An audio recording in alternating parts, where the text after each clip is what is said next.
Tri nation series का आज दूसरा मैच था और क्या जबरदस्त मैच हुआ है। और न्यूजीलैंड ने जो अपना आई थिंक जिस तरह से खेला है वो आई थिंक यहाँ से ना पता चलता है कि ये किस लेवल पे क्रिकेट खेलते हैं। वो मैं आपको बताता हूँ क्यों।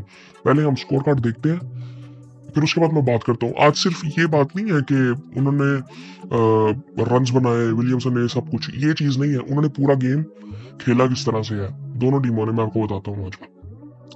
सो बेसिकली साउथ अफ्रीका ने पहले बैटिंग की और अब साउथ अफ्रीका की ये मेन टीम नहीं है जो आज खेली है, फिर भी उन्होंने 304 रन बनाए पाकिस्तान में, लाहौर में, जो पाकिस्तान का होम ग्राउंड है। सो वहां पे आके बाहर से टीमें बेहतर खेल रही हैं।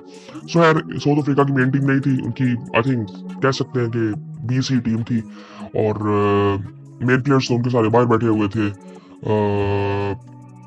किसी हद तक कह सकते हैं कुछ प्लेयर्स न्यूजीलैंड के भी बाहर हैं, बट आई थिंक उनकी मेन टीम खेल रही है। लेकिन साउथ अफ्रीका की उस तरह से नहीं है, जिस तरह मिलर बाहर बैठा हुआ है अभी और क्लासन बाहर है। सो ये कुछ प्लेयर्स ऐसे हैं जो कि उनके बाहर बैठे हुए हैं।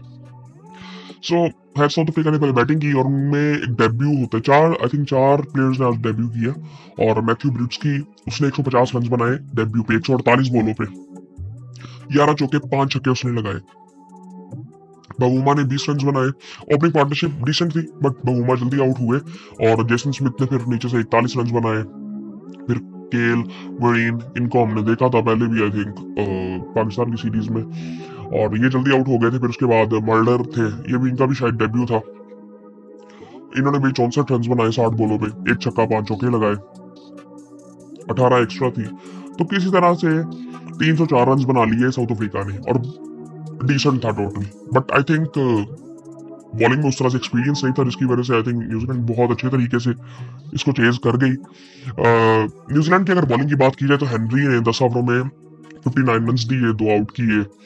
विल रॉर्क ने 2 आउट किए, 72 रन दिए 10 ओवरों में। बेन सीयर्स ने 10 ओवरों में 65 रन दिए।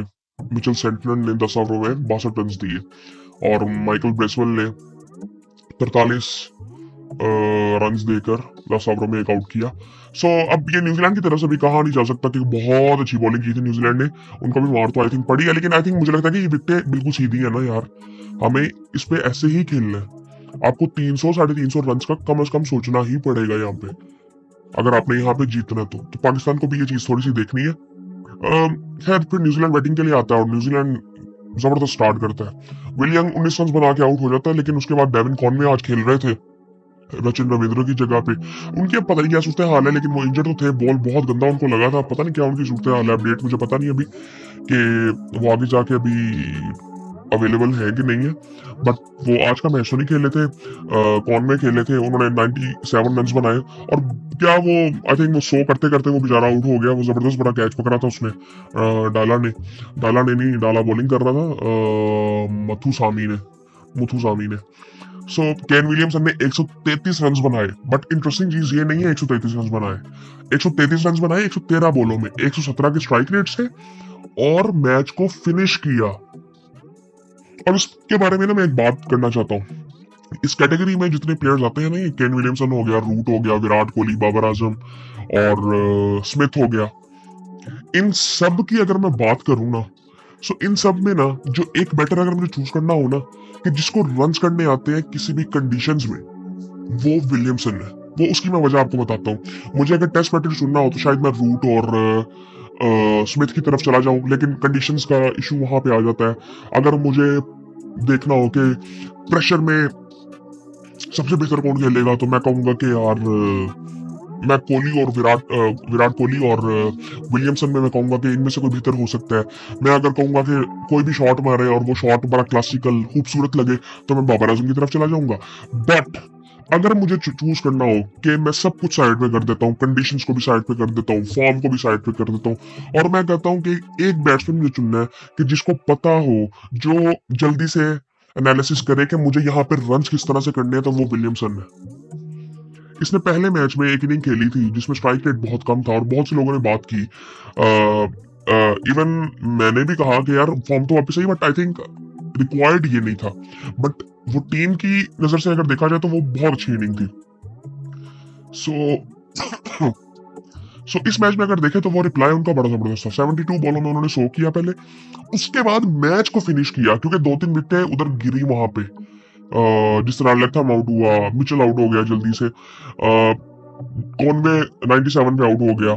सो वो वहां से उन्होंने मैच को फिनिश किया, 133 रन बनाए 113 बॉलों में।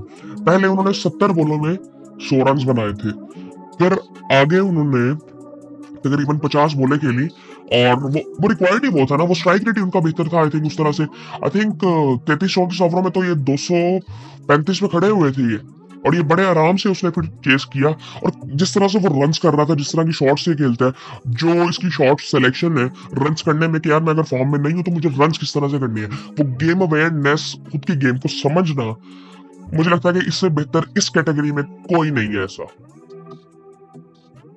इस लिहाज से, इस एंगल से देखा जाए तो ये आई थिंक मेरे ख्याल से सबसे बेस्ट है। ये जिस तरह से मैंने पहले बताया ना, इस कैटेगरी में हर किसी की ना, ये जितने प्लेयर्स हैं ना 4-5, इन सब की अपनी अपनी खूबसूरती है, एक एक ताकत है। प्रेशर में कोहली होगा, टेस्ट, और टेस्ट में अगर मुझे देखना हो तो कंडीशंस को स्पेसिफिक देखते हुए मैं कहूंगा रूट, मैं रूट को फिर भी ऊपर रखूंगा।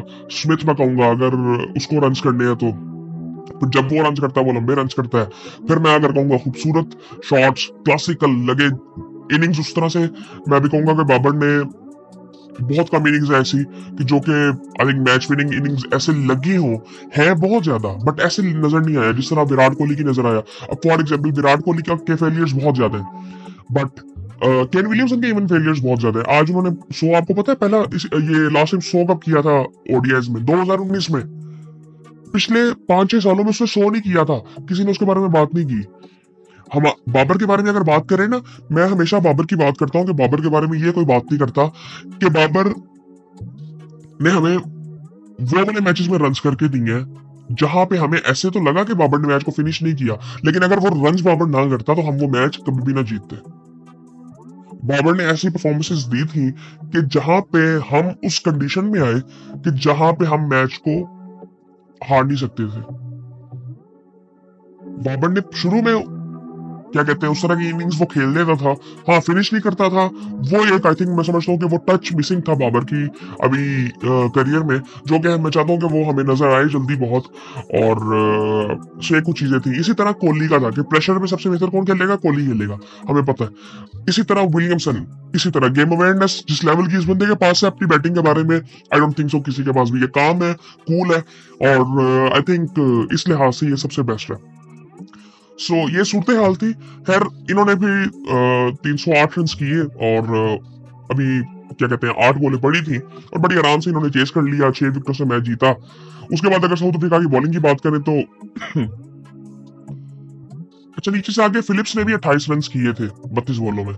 सो ये चीज हमने मिस कर दी थी पहले।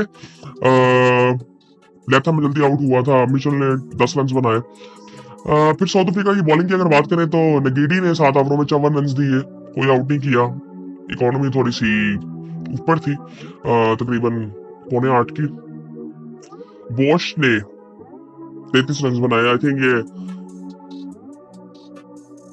स्क्वाड में भी वापस आए हैं बोश, इथन बोश, आई थिंक वही है ना ये, आई थिंक ऑल जो थे वही आई थिंक। 7 ओवर में 33 रन इन्होंने दिए, एक आउट किया। और फिर उसके बाद अगर देखें तो मल्डर ने 6 ओवरों में 32 रन दिए, आउट कोई नहीं किया। डाला ने एक आउट किया 47 रन दे के 8 ओवरों में। मुथुसामी ने 50 रन दिए, तकरीबन 9 ओवरों में 2 आउट किए। और शमसी ने 9 ओवरों में 62 रन दिए। और पुंगवाना ने 3 ओवरों में 25 रन दिए। सो इस तरह से साउथ अफ्रीका ये मैच हार गई। सो ये सूरत हाल थी। और बाकी हम बात कर चुके हैं कि क्या था। बाकी इंशाल्लाह फिर आपसे बाद में मुलाकात होती है। और बस ये कुछ दिन रह गए हैं, फिर उसके बाद हम चैंपियंस ट्रॉफी के बारे में ही बात करेंगे। आई थिंक 12 को इंडिया का तीसरा मैच है और उसके बाद ये 2 मैचेस पड़े हैं, एक साउथ अफ्रीका पाकिस्तान का है और फिर एक फाइनल होगा। तो फिर देखते हैं कि आगे क्या होता है। फिर उसके बाद सिर्फ चैंपियंस ट्रॉफी की बातें होंगी और फिर उसके बाद पीएसएल आईपीएल भी है, तो वो उसमें भी चलता रहेगा। सो आई थिंक कुछ काम फिर उस वक्त ज्यादा हो जाएगा। तो फिर इंशाल्लाह आपसे बात होती है।